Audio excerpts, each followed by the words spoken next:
losing theirs and blaming it on you. If you can trust yourself when all men doubt you, but make allowance for their doubting too. If you can wait and not be tired by waiting, or being lied about, don't deal in lies, or being hated, don't give way to hating. If you can dream and not make dreams your master, if you can think and not make thoughts your aim, if you can meet with triumph and disaster and treat those two impostors just the same, if you can bear to hear the truth you've spoken, twisted by knaves to make a trap for fools, or watch the things you gave your life to broken, and stoop and build them up with worn-out tools. If you can make one heap of all your winnings and risk it on one turn of pitch and toss, and lose and start again in your beginnings, and never breathe a word.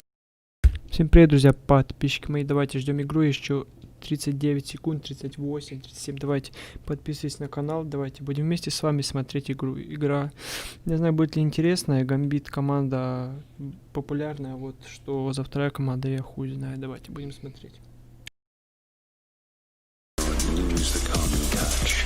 If neither foes nor loving friends can hurt you, if all men count on you, but none too much, if you can fill the unforgiven minute with 60 seconds worth of distance run, yours is the earth, and everything in it, and which is more.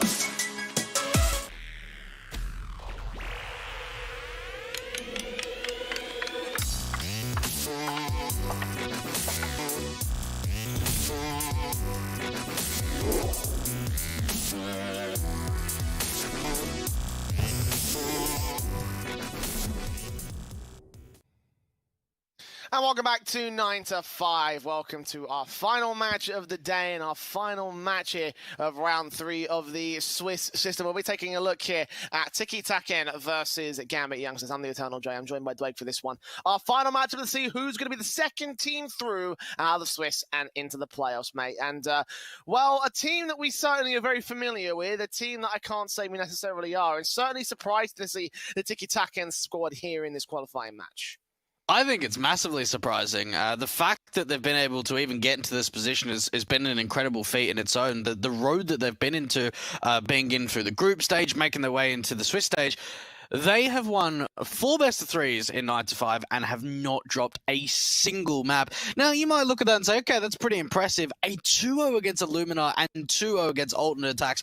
Those are not easy feats. Absolutely, and with them getting victories above the likes of the Gamer Legion side as well, who are also up and coming, sort of like a brand new squad that are still feeling it out. You know, that's 2 series they got above them. And of course, you know, as you mentioned, you know, champions of Malta vibes are in that are in that sort of like a Swiss result. So here against the Gamma Youngsters, I certainly feel like it will be their toughest opposition because these guys are coming in on a bit of a fiery streak at the moment here. These young guys are looking like they've got a lot of fire behind them and a big sort of amount of progress for this team. You know, they've been together for about a year. It's taken a long time to get to where they are, but very recently they tipped into the top 30 and they've made some announcements that seem like they're looking to go even further beyond. Yeah, we saw the announcement only about 10 or 11 hours ago, just this morning, that Hobbit will be rejoining the Gambit organization under Gambit Youngsters, being sort of a secondary in-game leader. So we've seen a lot of teams with these rotating 6-man rosters. We're seeing Astralis, we're seeing XCOM AGO, we're seeing AGF. It seems like it's one of these things that in 2020 a lot of teams are trying to bring to the table and sort of see if they can work a 6-man roster. So certainly Hobbit brings a lot of experience. He won't be playing in this game today. It will be all of the youngsters playing, but something new and something fresh for this organization. Yeah, I mean, I'm not really a big fan of the whole 6 or 7-man rotating rosters. I feel like it just sort of wrecks consistency overall, and certainly if they ever compete with him under any sort of context, you know, I could see him being a good stand-in or a good like secondary coach. I think, you know, but with his experience being, you know, at majors and everything like that. But I also don't. I think that, you know, it's one of those things that I think you mentioned before. Is like I hope these guys don't get picked up. I hope they don't get picked apart because this team as a whole has a lot of potential, and I feel like bringing in Hobbit, even though it feels like a good move on paper, I think that if they brought him in, if they brought him in a non-playing position, it would have worked better for this team. That being said, Finn's had a great sort of job as a coach. So how do you really bring Hobbit in that respect? And I think that maybe this sort of like backup IGL role sort of thing, maybe secondary coach, maybe analyst sort of style of position, maybe the best thing for them. But it's still yet to be seen where he'll fit into the roster. As you mentioned, the five main youngsters will be here, ranging everywhere from 18 to 19 is their overall ages. So they really are young. We actually mean it when we say youngsters, and they've been firing on all cylinders since we've seen them about a month or two ago. Yeah, look, absolutely. They've got a very unique play style. I certainly feel as if they're a very difficult team to play against, and they're proving it themselves. We saw a 9-5-1. They came in first place. They were invited straight into the playoffs. They didn't drop a single map. They dropped one map out of 3 best-of-3 series as they played. So, look, they've showed that they can get into the playoffs and that they can go very far. We saw in last week or week 4 of Malta Vibes, they came first in there. So it seems like prize money's starting to go their way. They're really starting to get somewhere. We're seeing some really great results from them. So, especially in this matchup, you've got to consider them the favourites, right? Even with the journey that Tikitakan have been able to achieve getting to this point. Absolutely. They are almost the fun of us, I feel like, a Tikitakan, and we'll get a chance to take a look at the videos before we jump into that.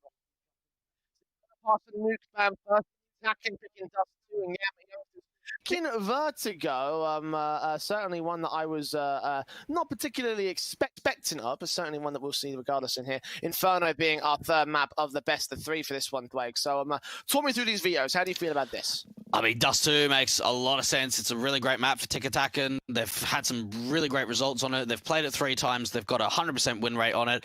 Now, I look at that second map of Vertigo and I go, this could really be a bit of a difficult one, because I look at the Tikitakan roster and a lot of their victories are on maps like Dust 2, maps like Mirage. So you think a lot of the tactical depth maps, it may be really difficult for them to be able to put up some good results. And then Inferno is going to be our last remaining map. And that's an average map in the pool for Gambit youngsters. Again, not a lot of information to pull away from Tikitakan, considering these guys are so brand new. They've really, outside of 9-5, they played in ESEA events. That's it for this roster. That is absolutely it. We haven't seen anything else. So they could come into it as a bit of a dark horse, but I think this video has gone pretty nicely for the Gambit youngsters. Yeah, I do think that the Virgo pick, I should say, was a bit of a surprising one. Certainly not what I expected to see, but Dust 2 being picked by the opposition, and we've seen what Gambit youngsters can do on T-side of Dust 2. We've seen what they can do on T-side in general, and they can be deadly scary. So if you assume that Vertigo goes well for them, you assume it's a better map for them, then you could probably see a 2-0 coming out from the Gambit youngsters. I think a lot of people will be predicting that anyway. But I definitely wasn't suspecting the Vertigo map pick to come out. Of all the maps they could have played, I mean, it makes a lot of sense in the fact of we haven't seen anything on record for the Tikitakan lineup, and sort of the way the bans came through. It's a decent map. We've seen some really great stuff from Gambit youngsters on it in the past. I certainly think that 2-0 is maybe not on the cards. I really have faith in Tikitakan to at least be able to pull up a map in the series. If they somehow manage to win this best of 3, I certainly think it will come off the back of just the individuals showing up, because at the same time, you've got some youngsters on this Tikitakan lineup. Yeah, and I'll be curious to see which elements of those stand out to me. I mean, obviously I haven't seen any of these players except for Red Star, who, isn't even a permanent member of the roster. So, yeah, a lot of question marks surrounding Tikitakan, and I'll be curious to see how well they'll be able to hold themselves as the 9th round sees the choicest side. Gambit youngsters will start on CT. Let's get into predictions for this one. Blake, how are you feeling about this series? Yeah, I'm thinking 2-1 for Gambit youngsters. I certainly think that a 2-0 is going to be a really tough one for them, considering the fact of we've seen Tikitakan put up some really decent results against some top teams in the tier 2 region. So I think that they will go down with a fight. I don't see them being able to pull out the best of 3 victory, and certainly Dust 2 for them. They need to get off to a good start. They need to get some early momentum, and they need to put a map up in the series to start this best of 3 off. Well, they pistol round that to go live here between Gambit youngsters and Tikitakan, and I'm certainly on board with the 2-0 for Gambit youngsters. I think that Vertigo is a weird pick, but Dust 2, they could potentially bring some big victories against the Tikitakan side. Especially when you consider the level of competition that Tikitakan have taken on so far. It's not been amazing, about ESEA advanced level of squads, and yeah, wins against Saw and Gamer Legion and such. But those are teams that can be a little bit hit and miss, especially in the case of Saw, where they had to go to 28 to 24 in order to take that map in the first place. You know, it's not exactly a confidence showing there from the Tikitakan side. So I'm aboard the Russian hype train. I'm all aboard Gambit youngsters here for this best of 3 series. Let's get the pistol round underway with the defuse double flash coming in for Nafany, and over on the T side we've got Ivan here with the utility. Red Star had a flashbang and a P250 dropped out, and 4 players stacking up to the tunnels push. And actually quite a heavy B side defensive being held from Gambit youngsters. 2 here at B and 1 as a quick rotator. But Flames is just going to try and see if he can sell a bit of a flank out towards that short position, see if he can just lurk any kind of rotations over while the T's set themselves up for the B execution. 2 USPs standing by, and it's the Glock making its way out short. Flames takes out 1, and he's going to storm straight out to the A bomb site, realize it's clear. Got a challenger player over from the long position, another one rotating out from CT spawn, and he actually gets taken down by Nafany. So 4 versus 4 situation. T's coming out, Spinks makes his way in, gets that headshot, quick shot kills coming in towards the mid position as well. A 4-on-2, we've got Supra on the bomb site, dealt with all the same low HP, a 1-on-4 now for Shiro, and he's the last man standing. He should get picked apart here, and indeed it will be a pistol for the T side. Okay, look, we've started to see some of the raw aim mechanics coming out from Tikitakan, and for anyone that kind of follows the rank S/FPL scene, you'd notice that a lot of these guys are big names in that FPL sort of market of players, and ones that can show up on any day. And Shiro in particular just trying to see if he can go for this 1-on-2. But in the end, running out of time, but he is actually making this work, Jay. It's now turned into a 1-on-1, and it's all down to Spinks. Shiro's been able to win it out. I've got to be honest, I thought that there was no way he was going to be able to clutch. Ну вот, друзья, пока Широ дефьюзит, пожалуйста, подпишитесь на мой канал, ставьте лайк, пожалуйста. Очень сильно вас прошу. Давайте добьем сегодня 110 сабов, буду очень вам сильно благодарен. Я стримлю ради вас, и вы, пожалуйста, подпишитесь. Вам же не тяжело просто нажать кнопочку. Все. Всем спасибо. Frags to get themselves started here for Gambit youngsters, especially as Tikitakan basically overwhelmed them. That B-side play was just decimated in the defensive line. It was all down to that retake and one man doing all the job. Hats off to Shiro. I didn't even expect him to do that, you know, and you know, I have a lot of faith in Gambit youngsters. Forced back on the CT cam as they invest in the bomb plot. We'll get them up to 3 rifles here for Tikitakan, 2 AKs and a Galil.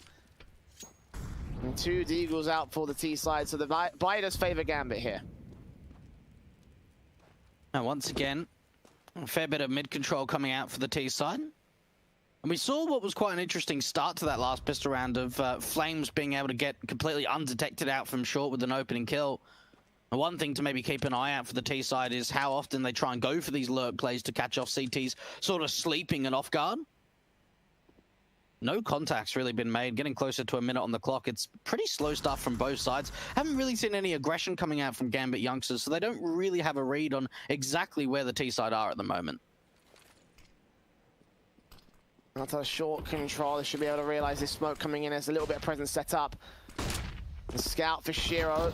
The main weapon in check. Nafany is going to get that kill on Flames. A smoke down and a nade up from Super here on the B bomb site. Will do some damage to the 3 players that were there. A 4th of Ivan also falling relatively low.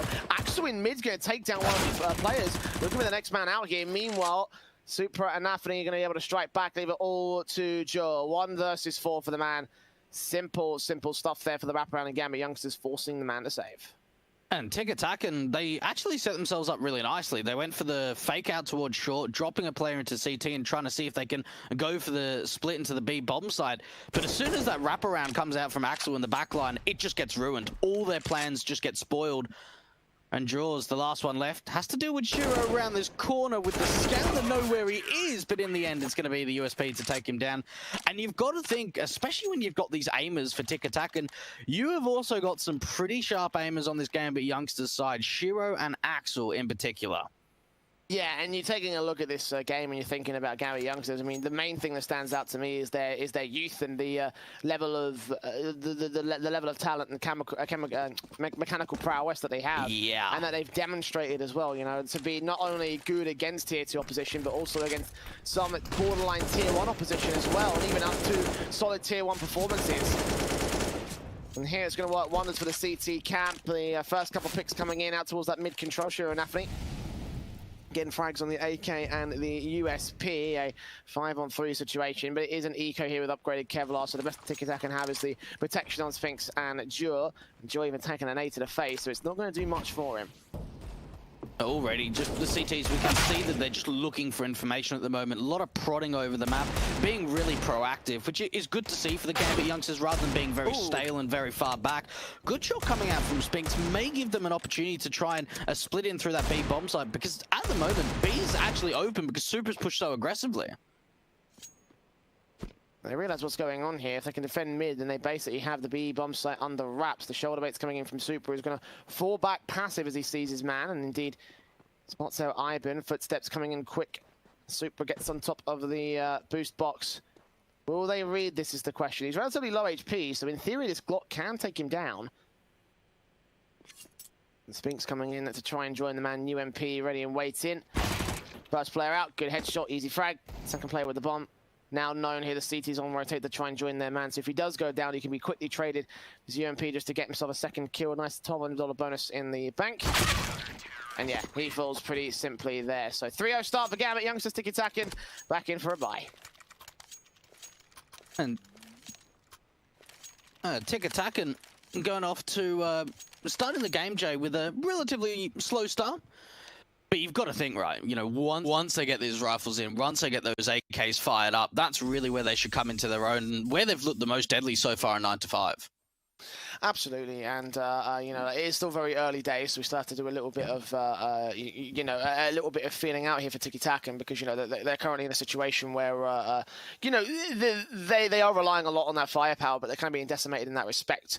You know, especially when it comes to the even standings, especially when the pistol round is the most prevalent of that. The first time they're going to see the rifles coming out for both teams, though, and that's where Tikitakan are going to have to strike back. I mean, there's AWP potential on Ivan most particularly, and that's the main thing for this T side.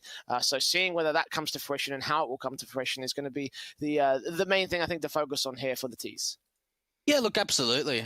Certainly, again, I don't have a lot of experience with these players, but I've heard at least that that Ivan, I'm not really sure exactly how you say his name, but he's very proficient with that AWP and can hit some really sharp shots. So really keen to sort of see what happens when Tikitakan are able to get some momentum. Again, this is going to be their toughest opponent that they've faced yet. There's no doubt about it. And I suppose for Dust too, you know, if they can get a bit of momentum going, if they can almost sort of reap the success, try and see if they can get on top of the economy game, then maybe we can see some success going forward. But for Gambit youngsters, it's been a pretty simple 3-0 start for them. Small tech pause before we get into the first rifle round. Unfortunately, you have to see our ugly faces, so you know it's about as much of a it's going to hurt us as bad as much as it hurts you at the moment. So don't worry about that. We'll get it sorted out as soon as we possibly can. But talking about Gambit youngsters, you know, like Dust 2 being that map where they have so much prevalence here on the CT start, especially, you know, like the T side is where things really are focused for the Gambit youngsters. You know, having that little bit of you know, a basis here on the defensive half does seem to aid them a little bit going into their second half. Yeah, look, absolutely. And, you know, the way we talk about sort of both sides, you've still got to take the argument that, you know, Gambit youngsters are a very strong team. And even with this not being their map pick, if they can get off to a good start on CT, put some good rounds up on the board, it's sometimes really scary when they're on T. They come alive, and not even Axel and Shiro, but just even Supra, Nafany can chime into the action. It sort of almost seems on T side, anyone can show up, and they don't have a dedicated entry on T. It honestly seems like whoever's in the right position just goes for it, and that's what I love about this Gambit youngsters side. Yeah, and you know their position right now in sort of the way that their team is structured, it definitely favors that sort of style. It definitely works to that style. I feel like. Друзья, пока эти дурачки разговаривают не на нашем языке, пожалуйста, подпишитесь на канал, поставьте лайкосик, пожалуйста. Буду всем благодарен. Все, не мешаю. Слушайте дальше этот высокоинтеллектуальный разговор. The most efficient elements, efficient uses of the elements that you've got. How do I describe this? Like, you know, getting fragged is only one thing. You know, it's only just one element to the whole game. So how does that work into you know, moving further up the rankings for these guys? Because they're broken into the top 30 on their talent alone, but when does the tactics come into play? Look, honestly, I'd say the tactics are there now already. I think Nafany's been able to prove that he's a really strong in-game leader. And yeah, you can make the point that their biggest element is certainly their raw aim, but they certainly have got the tactical depth. Running defaults on T side, they seem really drilled and know exactly what they're doing. I think the one thing that they can maybe try and work on a little bit further is maybe more like fakes and over rotations and bait setups and things like that. And maybe that's what Hobbit can bring to the table. Yeah, he's a sixth man, he's a second in-game leader, but just trying to chip in and maybe give a bit of a different perspective on this. That's what I'm really keen to sort of see how he fits into this roster, because yeah, maybe if he's not in the server in a certain day, I'm sure he's still going to be there talking to the team and coming up with some ideas and what have you. And over on the Tikitakan side, a lot of the experience can tend to come from, I think, I'm not sure whether this is applicable because he is relatively young, but Red Star for the for this side. You know, I mean, he's been on, you know, most famously B Pro. Right now, he's on loan from Blue Jays, and you know, getting a new player in that respect on loan, it's starting to break up the pace and potentially, you know, do something different in the context of your lineup could be beneficial in the long game. But what is he really going to bring to the table here for Tikitakan? Look, not a lot, to be honest. Maybe raw mechanics is certainly one, but again, for this lineup, considering the fact that he's like standing in, you know, he's not a permanent fixture for this side, it's going to be difficult to kind of come up with all different strats and positions and things like that when this lineup's only just been formed. Again, you know, for most of these guys that have joined this lineup, it's only been this month, so it hasn't even been 29 days yet. So look, he can bring maybe a bit of experience. I'm not sure whether he can offer anything in terms of calling and things like that, but certainly experience in trying to read the game, his raw mechanics. He's a very strong player. Do obviously remember him back in the B Pro days, now playing for the Blue Jays guys. And honestly, if this lineup finds success, then maybe Red Star might say, I kind of want to stay here, because you've got to look at where Blue Jays are at the moment, and it seems like Tikitakan have been able to go a lot further at in the current state. Yeah, I was going to say something, but I'm going to make a little bit of a weird Blue Jays joke at the moment, because like it's not really been a very fun time for them as of late, has it? Even though their players have been very notable within the Bulgarian scene. Unfortunately, the general sort of stance of Bulgaria and for these players individually, it's not exactly been the most amazing sort of stance, with the exception of Fate, obviously. Certainly, Blue Jays are not leading that charge, but it looks like the tech issues are almost sorted, so we can get back into this matchup. We can get back into the rifle round here. Very hard buy-in from Gambit youngsters, although some players have opted not to invest as much, so I'm imagining the FAMAS and the UMP will still be there as value weapons. And Ivan hasn't got the AWP that I thought. I thought it was just going to be an AWP play, but instead it's just the AKs coming in for the entirety sideline. Yeah, no AWP coming out straight away. Maybe we'll have to wait a little while until the money line really starts to build up, and that's when they can decide to go for the big gun purchase. We're going into round 4. Tikitakan need to be able to get something on the board. They've only been able to get one bomb plant so far in the last 3 rounds, and that was in the pistol where they had a 3-on-1 advantage. And Flames out towards long to start things off. Oh my goodness. Okay, this is what we've come to see. First frag easily found for Marsif and Afri there for the second pick on Spinks. Back to a 4-on-4. Gambit youngsters, one of them will get away so easily with this control out. Nice graphical glitch as well on the game. I like that. Molotov fire floating in the middle of the air. I'm sure that makes perfect sense. Supra here on site, standing by with the UMP to try and take some players down, but with a lack of firepower, it may end up falling, though he gets Jura at least. But Ivan finds a trade back to a 3-on-3 situation. They do take the bomb side, do secure the bomb plant, and the CT is slow to rotate to this retake. Yeah, these are some really slow rotations coming out from both Shiro and Axel, so it's going to take them a little bit of time to set themselves up. Now, they do have a couple of incendiaries to work with, so maybe one towards Xbox and one towards the back of Plat, but this re-smoke coming out from Aben could be the perfect timing. That's just going to delay even further. In there on bomb side, going to try and force them out over at Plat, but in reality, Red Star just held back here towards the back of Blue Box. Good one tap, easy as that. And Shira and Nafany here just got to save. They're going to try and hunt them down, take that AWP out of play, and that is a lot of losses for the CT side. Losing the FAMAS and the SMG is one thing, giving an AWP for free to the T side is another, but they're going to force the issue regardless here to round 5. And Ivan's got a really fast spawn out towards long, so if he wants, he can go for an immediate challenge. Tikitakan coming into their own after finding that opening kill. We saw some really great trades coming out in the post plant. Even just the aggression to try and take the fight rather than let the CTs just opt to go for the save.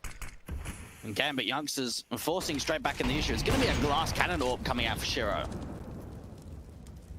He's playing out to the short position as the AWP Ivan looks into the longhouse. Can't quite get his frag.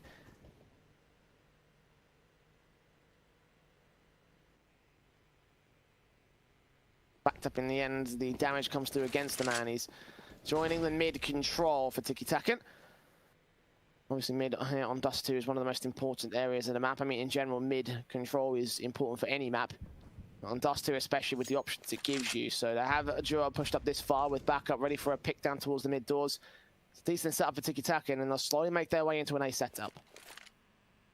Again, pretty passive stuff coming out from Gambit youngsters, allowing a lot of this map control to come through. Now, Shiro was playing up towards that short position, trying to go for a bit of an aggressive sightline, but he's now fallen back around towards Card to see if he can establish a bit of a crossfire and keep his eyes locked on that short position. Tikitakan, this could even be a short fake with the lurk out towards the lower tunnels and potentially try and split in through mid to B.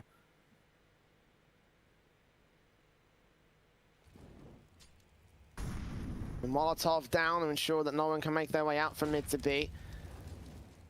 DT is going to ensure that. Now the utility comes out towards short to A.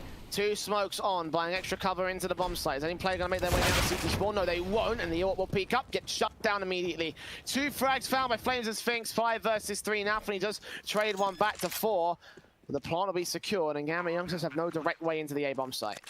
It's going to be a really tough retake. Probably just going to be a save, honestly. The fact that they don't have a kit, they've only got a couple of flashes, and a short control's already been established on the T's. They're out of there. They're not interested at all in that retake. And I'm got to be honest, I didn't expect sort of a slow and passive style coming out from Tikitakan. They really ran down that clock. I think it was about 30 seconds when they went for the execution. They're putting that utility down towards short and CT, and then dealing with Shiro on towards the site. Him and Inter's going down. A safe call to come out for the Russian call. And Tikitakan, 4 players staying alive. They've got an opportunity of building up their bank. A couple of good confident rounds coming in as well. Gambit youngsters' economy never really got off the ground.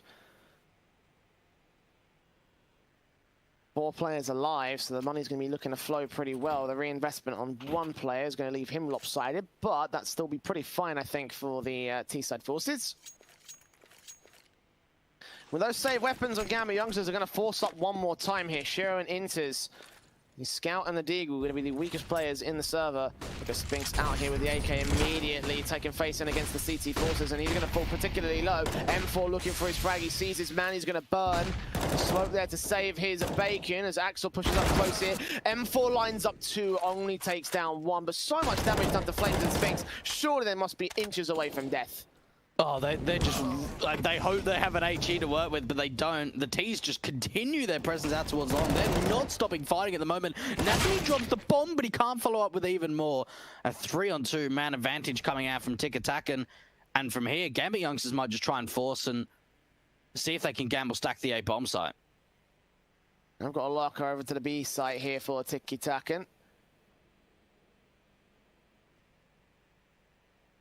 He's going to slowly move up towards the long play, however. Smokes down.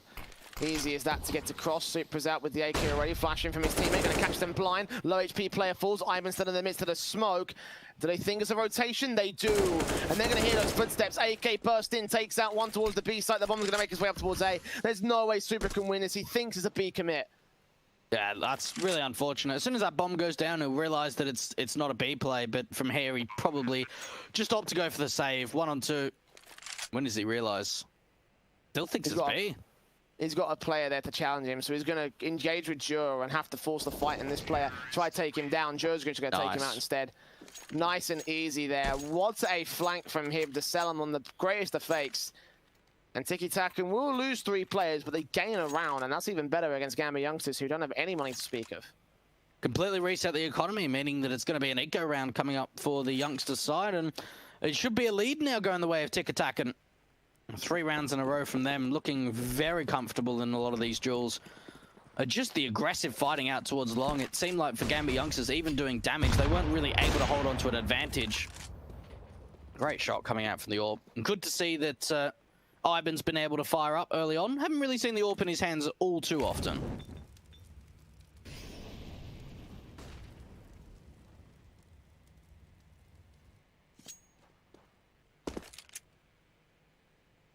Perfect found by said Orpa. Super gets 2 dinks on Jer. Okay. Tapping off doing more damage to Ivan as well. Shiro gets 2 deagle shots straight out of nowhere. Ivan and Spinks suddenly 2 on 4 with the bomb dropped in CT control. Spinks will get 1 back. There's a backstab. Ivan has no idea. How on God's green earth have Gambit just pulled this one away? I've got no idea. I don't know how a double ding came out from Super, and then all of a sudden Shiro just comes out of nowhere with 2 deagle kills from short. As Spinks is going to be the last one left. 1 on 3 from him. A bomb dropped in the middle of the site. Great tap onto the car player. Oh, he's turned this into a 1 versus 1, but he needs to deal with the scout. Oh my goodness, were those some quick frags coming through. But in the end, Gambit youngsters, oh, they just hold on. To think that was a full eco round for all intents and purposes.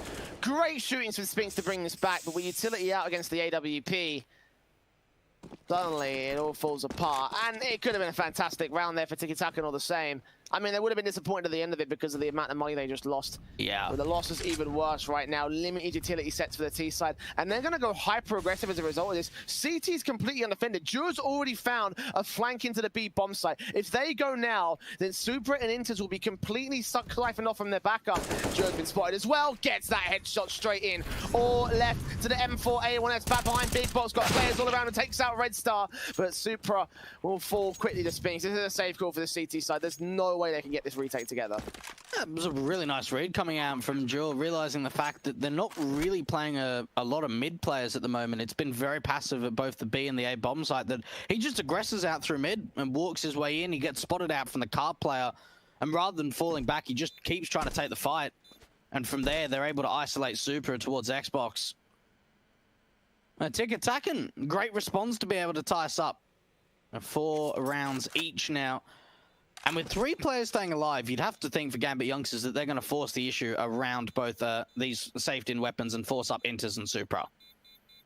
Based on the way that they aggressively buy, you must imagine that to be the case.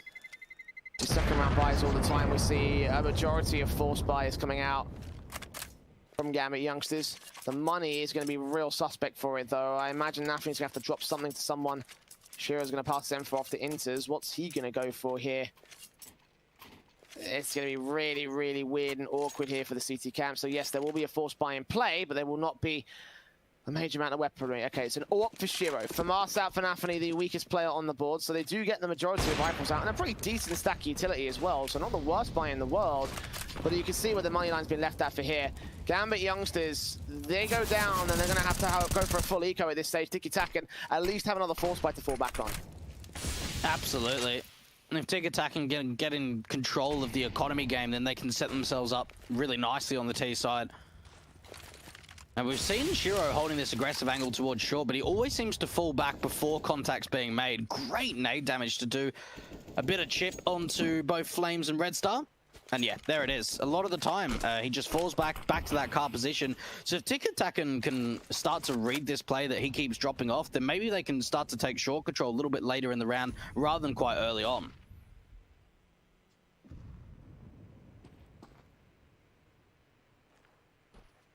Was back to ready for some short control. Tikitakan have got it on very, very passive authority. They're going to smoke and flash their way into the mid to B setups. One smoke, followed up by a flash and a Molotov to force them out of the way. And again, it's going to be left to the 2 players.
trying to keep the economy strong. Because you know what? There's no point wasting a gun that almost costs $5,000.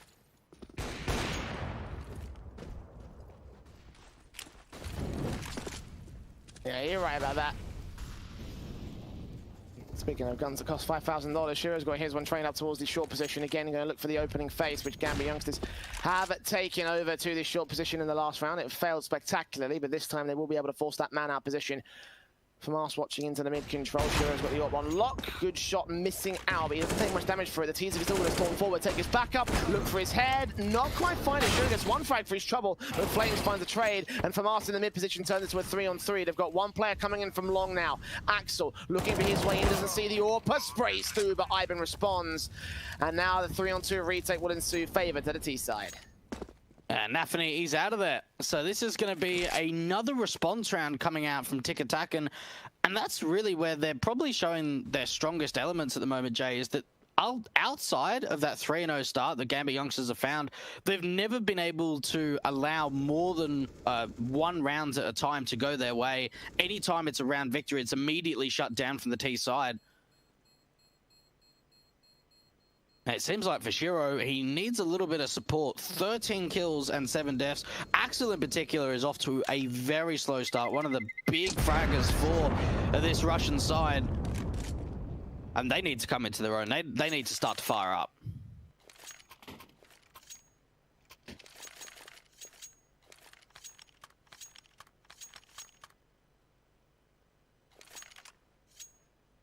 Double AWP setup up for Tikitakan. I wasn't expecting that.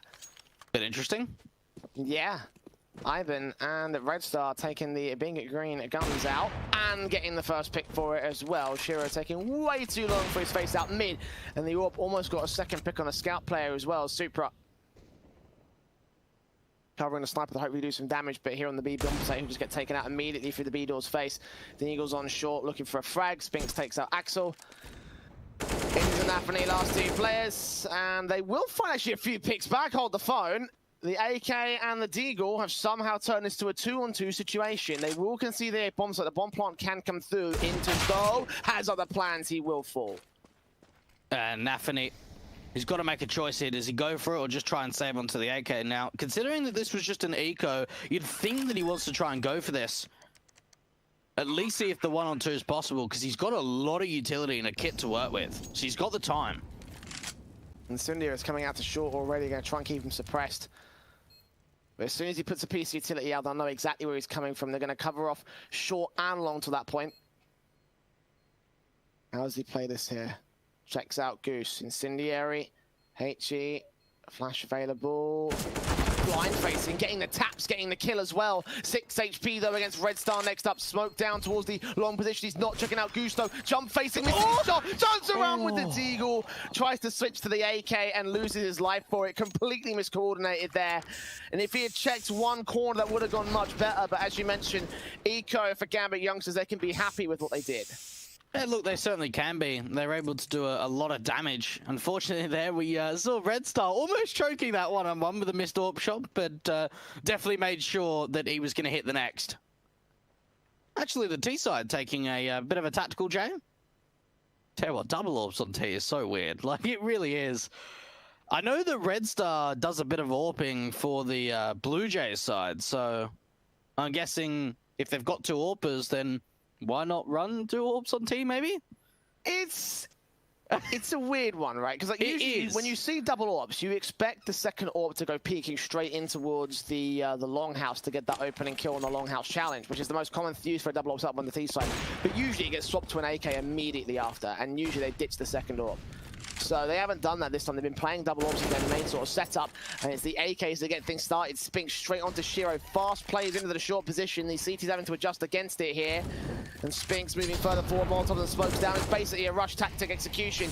Enters. Backs up here on the bomb site. Default gets that frag back to return a 4-on-4. Out in the open. Flash blind is going to keep him from getting another kill. M4 also towards Khan. Nice nade coming up. Jur's going to go Falling Flames. Tag to 54. Red Star's down. And now Ivan's down, leaving it all to Flames. Axel ends up with a 2K. And Gambit youngsters a confident and solid hold. That's an extremely strong round coming out from Gambit youngsters, and it's after the fact they lose their big man of Shiro off the back of just aggression out from short. But I certainly feel as if for Tikitakan, they pretty much just relied on their aim in that round. They just rushed in through short. There was so much counter utility coming out. And every single time Gambit youngsters went for a swing or went for a peek, it was off the back of a flashbang coming in to make sure that those T-side players were blind. Incendiaries up on towards the entrance and the blue box. It's Axel getting that kill on Spinks. Inters follows suit with a good headshot on Red Star. Ivan chimes back in. Meanwhile, over towards lower tunnels, Nafi's going to get Jiro on the lurk. So it's all to this longhouse control. The Gambit youngsters have won in whole. A 4-on-2 situation. Tikitakan will quickly make their way up. I'm surprised the AWP is what's taking face as opposed to Flames. Either way, he'll look for a kill back against a crossfire set from the CT count. This is going to be a very, very difficult site hit to hold. The smoke down, going to leave a gap. A second smoke doesn't land either. Molotov might blind it off for a moment. Super's going to reposition though. Here they come. Damage done to Ivan. They're going to hear that damage. He might secure the bomb plant. Flames now left alone. Here on ramp, he's being heard. Takes out Super at least, but they now know how to deal with him. They know where he is. He runs out of ammo. Then they will finish the job. And I believe, actually, that Tikitakan are like the X9, or they used to play for the 9 organization, who we've seen in 9-5 in the group stage before. They did have a couple of roster moves here and there, but yeah, that's where they came from. And you've got to think for Gambit youngsters, that was probably a bit of a test. Друзья, пока раунд еще не This начался, is probably not going to be as easy as you guys thought it would be. Пожалуйста, очень вас сильно прошу. Вам же не сложно, просто подпишитесь на канал. Всем спасибо. Interesting little stats here, even though they are on the back foot. Gambit youngsters, all in all, outpacing the opposition side. But very well played there, as you can see from their top comparisons. Look at Tikitakan on the pistol though. They're straight up mid-control. They're going to take out Inters. That's a massive frag, but it does get recovered by Shiro. He's got to get out of dodge though. He's holding face with a crossfire against Super. They're going to win and die right here, but they have all the frags they need. A big 3-for-1 trade to hold face and stand their ground in the longhouse. Red Star will get control, take out Super, and they do sandwich them into this long control. But it's all going to rest on Spinks to see if he can try and deny the bomb plant here. They're making their way up past the smokes. He sees one of card, takes that head back, turning into the flashbang, expecting to take out Shiro, and he gets it. But Nafi trades one-on-one now. P250 in his hands. No Kevlar. No idea on where Red Star is, though. He sees the shoulder bait, tries to take the shots, and wins the round for the Gambit side. Okay, well, that was a bit of an interesting strategy coming out from Tikitakan. They just ran up through mid, dropped that bomb. Shiro picked it up immediately. Now, rather than Gambit youngsters just trying to flee and trying to run up through A, they wait. They're waiting for the overextension to come through, and so many CT-sided players rush through the longhouse. Forget the double AWPs on the T side, Jay. We're now seeing 3 scouts out for the CT side. And it's Shiro to take the first scout out. Nice and simple to the mid face. Red Star down. Big opener, of course, for the CT camp to hold. Further Molotovs coming in as Jure keeps his eyes on. Backed up away with the flashbangs over. Turned away by Shiro on another good face. His shooting with this scout is on the point. You can't miss a beat if you're him. Yeah, you really can't. Shiro putting up a monster performance so far, especially in this round with the scout. And Tikitakan, they're now trying to like sort of fall out of the site, maybe just see if they can hold on to these weapons and bring it into the next round. Look at the damage that's been done. And Tikitakan are quickly understanding why we praise the Gambit youngsters T side on Dust 2. Yeah. Decimation, and it's not even a full-blown rifle round. It's Shiro and Axel chiming in with their, you know, scout and AK. Mac 10s haven't got a chance to frag, but that might be fine, I think, for Gambit. Tikitakan have to save their weapons, go to an eco round without any head Kevlar, so those Mac 10s still have another second chance to shine in the follow-up round. And this will be a lead game by Gambit youngsters for, I believe, the first time over the course of, ever since the pistol round, actually. Yeah, that'd be right in saying so. Tell you what, I'm actually loving the Mo from Spinks. I think that looks pretty good. But what does look better is putting rounds up on the board, and unfortunately for Tikitakan, they're actually going to lose their lead like we just spoke about. And they'll want that back, Jay. They certainly will want that back. That is true. Won't be in this round, yeah. As you mentioned, you know, no real buy coming into round 18. Just sort of concede it and just leave it at this. look towards a reinvestment. Coming up to the rifles, of course, and that's their best chance against the what might be a bonus round as well from Gambit, you know, with the MAC 10s coming out. They're going to try to put those MAC 10s into the long control. A lot of money could be gained for Supra if he can find as much as he wants to here. He's seen that first player to the corner, but as soon as he rounds said corner, he's in for a rude awakening. He gets that first frag and a second. Nice triple up with Nafni there to support. And the block out to finish off the job. Supra gets 4 frags. But 4 kills all in all against the MAC 10s between Nafni and Supra, and they're going to upgrade to AKs immediately. Yeah, they want those AKs. Get rid of those MAC 10s. They only needed them to farm up the money. Now it's time in the gun round to upgrade them. A lot of kills coming out from those SMGs.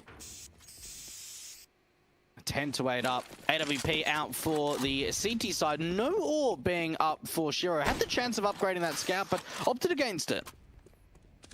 Wants to hit more headshots. Yeah.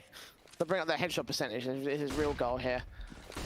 Unfortunately, no headshots out to the mid control. Couldn't quite land the openings that he did in the previous rounds. And against the head Kevlar, that'll be a little bit more difficult. AK's out on 3. Still a Galil in play for Inter, so he's getting plenty of value out of this weapon going into the next few rounds. And in general, Gambit youngsters are in a really confident position with the buy-up, so another rebuy can come through in round 20 if they lose it to Tikitakan. For now, though, playing passive on the default here. They've got short control, they've got tunnels and passive longhouse, but no commitment just yet here from the T's. Forcing some really passive positions as well towards the A. Bomb side, the AWP on the CT side is not going to be able to connect, so an M-string coming out from the T's side. Oh, and it just keeps going. This has got to be a save now for the CTs. Really great stuff coming out from Gambit youngsters, swarming out. Look at the kills. Not a single point of damage has been done. And that statement right there is, sit down, boys. Sit down, boys. This is our map. Wait, you picked it? Don't give a damn. This T side is straight out ripping them apart.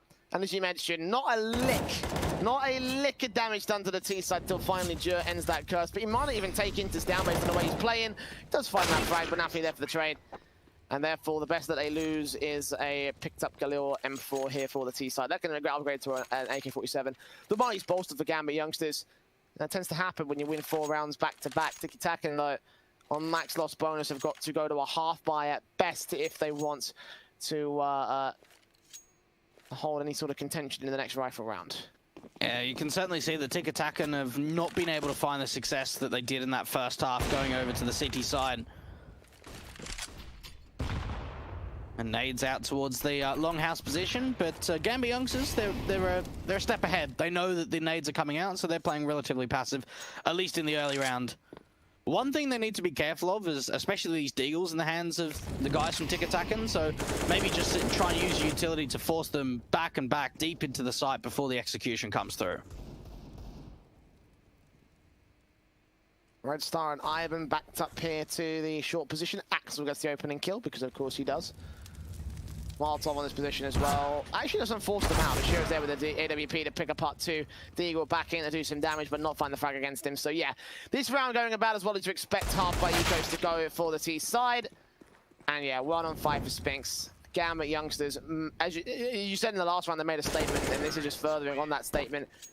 No players going down. They've got 3 players on 10k pre-buy without needing much investment, so you'll have 3 players on 10k post-buy with rifles coming out for Tikitakan here for the max loss bonus. They need to get some rounds on the board, and they're back on the double orb here, Dweg. Yeah, they certainly are. I wonder if one's actually going to get chucked over to Ivan because, well, he's been the main AWP on the T side, but it seems like, well, Jewel and Red Star want to have a bit of a go at it and see if they can find any success. Fast out towards mid in the early round for Gambit youngsters. We saw this quite a bit from Tikitakan in the first half of trying to gain that early control around that CT position.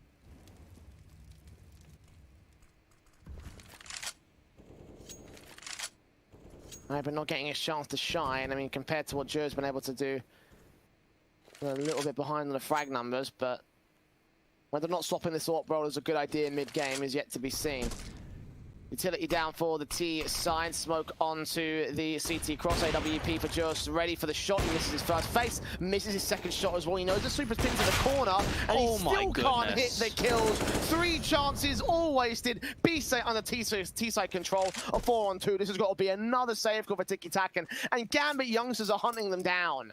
Now, if you're playing against an advanced team, you can afford to make mistakes like that, but not against the Gambit youngsters. If you're missing AWP shots like that, they will punish you instantly. 3 opportunities with that AWP, and I think that was the first time we saw Drew on the AWP, and maybe after that round, he's thinking, okay, yeah, maybe I won't pick it up. At least they get a few exit frags to evade death. They can grab Shiro, get the second AWP back in play. That'll be fantastic, but I doubt they'll be able to do so here. I mean, Gambit youngsters can throw themselves at these players anyway. The only thing they'll be risking is risking the AKs over on that CT side. They've got plenty of money to buy, so. A 13th to Gambit youngsters. Tikitakan have not gotten started here on CT side just yet. And Gambit are only 3 rounds away from the win on their opponent's map pick, so Tikitakan better get started soon. They better get something on the board, because right now they are looking like they are getting wrecked. Yeah, no, they really are. And I don't think they're running a coach at the moment, but it might be a good opportunity to take a bit of a tactical pause and just take a bit of a breather, because even if you include the rounds in from that late first half, this is 8 in a row now for Gambit youngsters. They've taken so much control, especially on T side. They're looking extremely deadly. Even in a round like this, there's only 2 rifles to play, the M4 and the AWP. Other than that, it's going to be upgraded Deagles to back it up.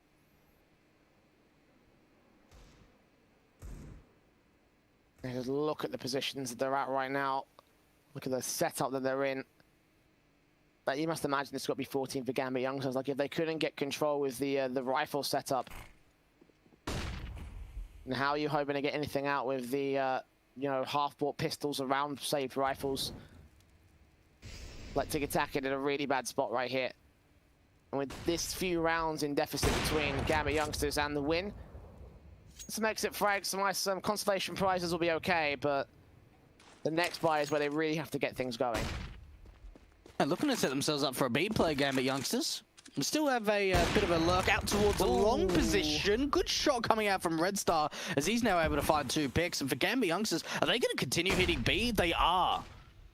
When's the AWP going to reface? To be covered off, Axel getting jured. Deagle for Spinks comes in unexpectedly, and Red Star sees the next AWP. Ashiro, he gets out of dodge as he fires away as well. 4-on-2, and Tikitakan might have just turned it around. Axel facing on Xbox, sees the man, gets his kill, loses a lot of HP, as does Shiro, taking a leg shot from, I believe that was Red Star in the mid-face. Deagle up next to him, Molotov onto his position, he gets his headshot now back on Shiro. Axel left alone, 5 HP, 20 seconds to the clock. Secure a bomb plant, at least hold some sort of contention here on the A bomb site. It's expected there to be someone there on ramp, but 10 seconds he's out of time. And it looks like Tikitakan, against all the odds, have won the round. It's an excellent round, and they can recover double orbs. Does Flames? No, he doesn't. I was wondering whether he'd be able to get his hands on another rifle. And it all came down to Red Star. Gets a couple of great picks and forces Gambit youngsters in a really awkward position, whether they have to commit B or try and fall back. They've just lost a couple of opening man advantages. It looks like Jewel wants to continue playing the AWP. It's very strange that you see an AWP on the T side, and now that player of Aben is now not playing the AWP on the City side. Not sure what the motivation is here for Tikitakan. I would have thought that the playing double AWP setup that worked pretty well for them on T side would potentially do well on CT half, but Tikitakan, you mentioned not playing that same setup. Ivan's going to try to get aggressive here with the M4. I mean, maybe a good spawn, maybe a good reason. Nades up. And that does quite a bit of damage to Inters and Supra. Well placed here towards the longhouse. The flashbangs will come over. He's going to evade it. Wait for Supra first man out. Red Star gets Nafri to open things up, but Supra trades very quickly. And this is just going to be a straight commitment out towards long, but they need to deal with the AWP of Red Star. Oh, it's a 1-for-1 trade. Look at the damage done to the Ts. There are 3 players that are tagged up. Yeah, and that AWP collateral is what put Shiro in this 38 HP position, so not the best of positions and scenarios right now for the T-side camp. Molotov's in, flashes over, Flames pops out, Shiro's there to back up his man. They kept the likes of the rifles blind. Super and Inters will now boost up, try and maintain the short control. Molotovs, so they realize nobody's actually active there, and they're going to push through it. They're going to hear those footsteps. Smokes down, good headshot, bomb being dropped. Next up here is Inters. He's got to stay alive. Wait for Shiro to get to him, so that way they can back up in the event of it. Flashbang over, Shiro checking out CT, flicks back, gets his third frag, on for his fourth against Jur, who's flashed his way out, still looking to try and deny the bomb plant. It hasn't been picked up, the flash comes over, he evades it again, reface, headshots landed. And now it's a 4K chance for Shiro. M4 picked up, checks the right angle at the right time, and gets the round just for Gambit youngsters. Shiro's too good. Like, he's honestly too good. He's just milestones ahead of the pack in Tier 2 Counter-Strike at the moment. He puts up crazy numbers. And you ever look at what he's performing on Dust 2, 23 kills and 11 deaths. Even Nafany's putting up one hell of a performance. The in-game leader out of anyone on the Gambit youngsters side. 14-9. Even the buy for Tikitakan's not great. At the very least, they'll get some frags up here into the longhouse, but not many. 2-for-1 trade, damage done to Supra. 3 points of health. The AWP quickly passed off to the man due to the nature of the damage. In the AWP set for Red Star in case he wants to try and find a frag out here. It's a force buy round for Tikitakan. They're going to need to get this round together. He is refaced. Any flashbang over? Axel might give up his life. No, Supra will give his up instead. 3-on-3 situation, at least they find the even man advantage, but you're still facing for more. He gets the kill back on Nafany, and Red Star again being the pillar of hope for the CT side. He's found a man advantage. Ivan's there to back up from close range, but the AWP looking for another face on long. That Molotov's going to try and force these CTs off the angle and back towards that short position. Gambit youngsters, even for Axel and Shiro, they're quite spread between them. They're certainly not in close quarters between one another. And they've only got one smoke to try and cross out to the bomb site. It's going to be a difficult round. Difficult round for Gambit youngsters. I mean, to consider a rotation at this stage would undermine all your sacrifice to get the long control, but it might also be a decent idea. Spoke up from Shiro. How does Axel cross to this position? And how do they get the man that's closest there? He's got another one. Spinks. Picks up a second smoke, you are right about that. That one's going on towards cross, now they can cross successfully. It's all to the AWP of Red Star and Ivan SMG close range here. 13 seconds, Molotov's going to try and force him out of the short position. He sees the AWP, but drops him. Axel left alone. 10 seconds and Ivan gets a 2K. Beautifully done for the CT SMG. And they get a free double AWP setup for Tikitakan. And for Gambit youngsters, unfortunately, just a little bit too slow there. They put Shiro in towards a pit just to wait for an overextension. The first smoke goes up towards a cross. The second one comes up, but they just don't have enough time to get into the bomb site.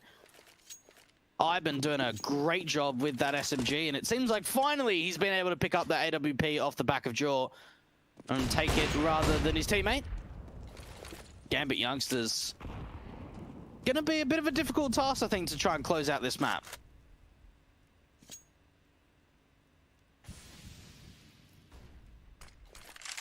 Yeah, they're still looking confident for the most part, but a couple of decent rounds set up by Red Star for the most part. If they can close him down, then they will find a way to win out these rounds here, I feel like, for Gambit youngsters. The AWP straight in there, Shiro finding that frag. Supra takes damage. I believe that was a leg shot from Red Star to get it. Smoke on to the crosses here. The Molotov to return here for Jur. Going to try and force him forward or force him backwards. He takes his face and goes down all the same. So 5-on-3. And just as quickly as Tikitakan, they got a chance, the confidence reignites here for Gambit youngsters. It certainly does. And even for Flames, he's not sure whether he wants to rotate out to try and help the B defender or kind of stay at A. Oh, Spinks, he's rotating off at the wrong time. Now he's out of the bomb site. If they use their utility, he can get siphoned off. Yeah, this should be a save from Tikitakan. I don't see there being a way back in unless Spinks can do the unthinkable. He's found the bomb planter. Smoke down. Blind spray on towards Nafany. He burns to 2 HP. And almost burned alive as well. Nain on site. Molotov's out as a backstab coming in from Axel. Didn't even see that one coming. And now Flame and Spinks got many more issues to deal with. They're just going to grab their weapons and save him because there's no way. Take this player down on A site, save your AWPs, save your doubles. And even then the AK takes out a frag, so Spinks left alone 2 HP. If they hunt him down, if they take him down, there'll be nothing, and I mean nothing for Tikitakan to work with. Yeah, look, that's really unfortunate. And you've even got a thing for Supra. He's going hunting. Oh, he's got an AWP, but he's seen him out. Oh, good bait. Nice. Pop it up the little head. Yeah, honestly, money is looking rough. It's rounds like that that just reinstall your confidence in Gambit youngsters. Yes, Tikitakan has shown signs of brilliance, but it's been consistently brilliant here for the youngsters side. Just look at the numbers by comparison. Yeah, you got Shiro at 23, but Nafni's on 24. And the only player any higher than 20 kills is Spinks at the moment for Tikitakan. He has played a lights-out game, but I don't think it will be enough to get his team over the edge and up into even standing. It's a map point for Gambit youngsters. And unless he goes ham, unless him and Red Star combined have more miracle rounds, I feel like this is probably going to be a simple case of 16-10. AK out here on Inters. Actually falls to the hands of Jur, but Super trades back on Spinks, and Jur is low HP. Flames walking right into the hands of Nafani. Gets his first pick. AK out. Is going to get dealt with by Ivan. Super there for the trades back. He folds away as the A site is now dominated by Gambit youngsters. Oh, and he's got no idea they're already out at A, and this is going to be the first time that Tikitakan have dropped a map in 9-5-2. One more kill away, and there it is, 16-10. A fantastic map going the way of Gambit youngsters. It was taken close, but not close enough. Going to map number 2, it will be Vertigo Gambit youngsters map pick, and don't go anywhere. We'll be back after this short break.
While Gambit youngsters steamroll Tikitakan in the way they know best with a good T-side. And with T-side strengths going over on the Vertigo map, you must imagine the Gambit youngsters may have had an idea to pick this one in their best of 3 series, Dwayne.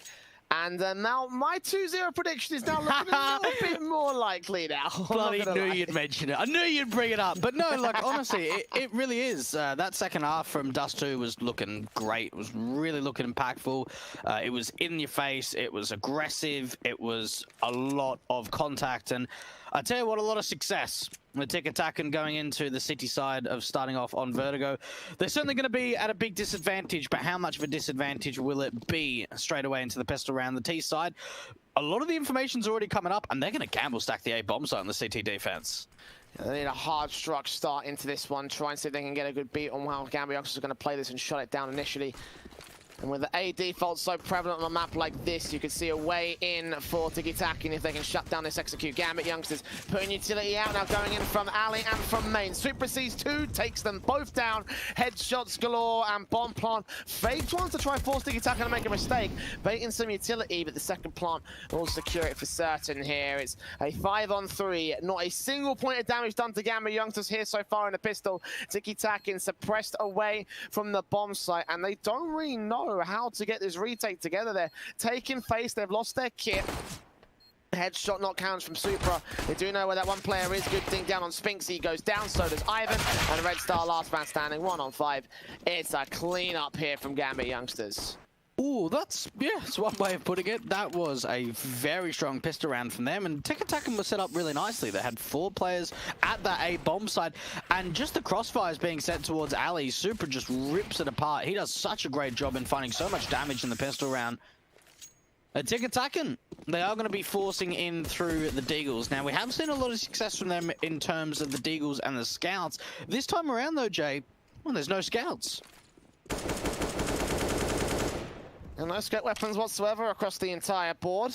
You saw those coming in from both Gambit and Tikitakan over the course of the first map. Seeing them not come through here is a bit surprising, but I can't say I'm too shocked.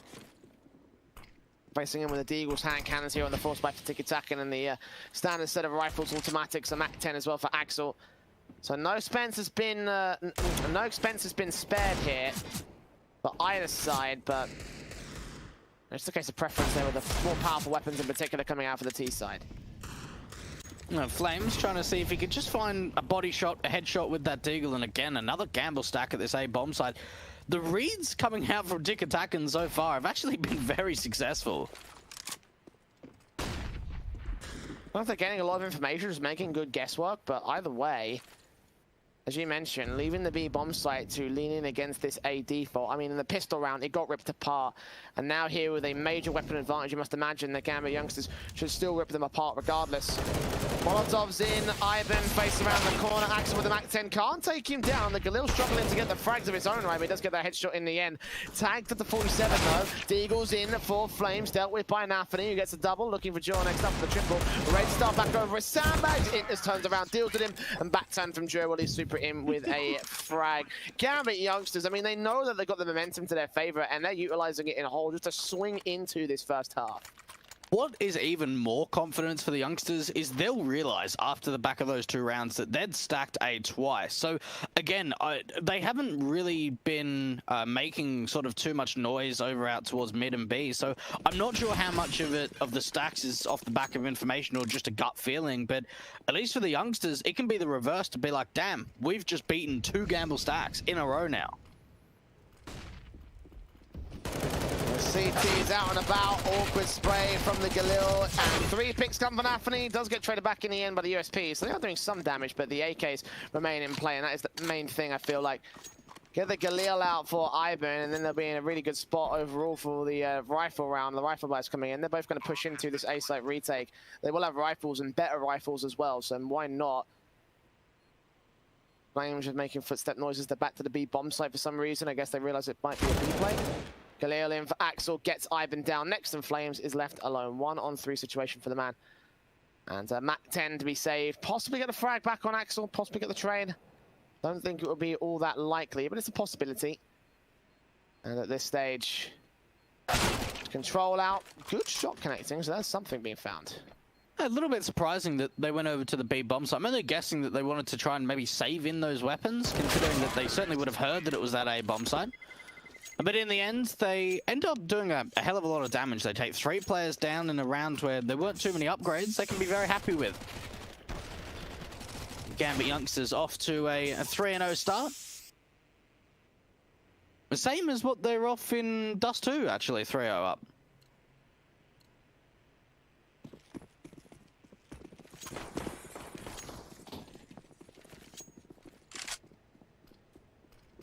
They're looking good right now.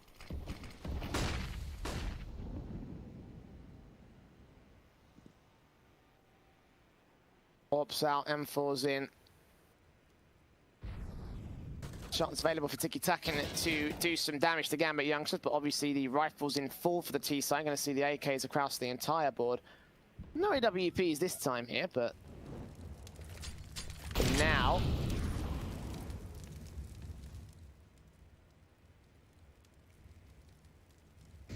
very carefully placed here on the T side. Passive positions right now for them. Spraying through, doing damage on passive positions, but again, just setting up the default very, very carefully here. Do you think Gambit youngsters know there's a B bomb site? This is going to be the 4th time they're hitting A now. And for Tikitakan again, it's going to be another gamble stack at AJ. Smokes on, flashes over, incendiary to respond, stall for time here on the CT side. Further out, flames going down.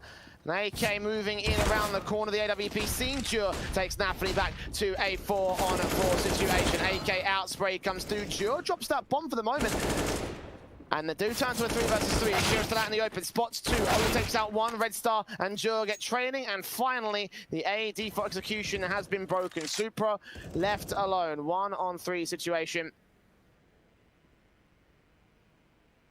Obviously, with the bomb in the open, the CT's not exactly way up the face. 2 line up for Supra. 1 headshot on Red Star's all he needs. Grab that bomb, plant it safe. No nade from Red Star. He'll fake it once, try force a peek out. Got to check the back line. Now he's got to go for the plant here. No choice, no say in the matter. Will Red Star make the noise? Will Supra go aggressive? He will face. Lock to position and get the headshot. A 1v3 clutch. Beautifully done. Oh, that is unbelievable. That really is phenomenal that he clutches that out. Being so low and reading the play. What an adjustment onto Red Star to get that 1-on-3.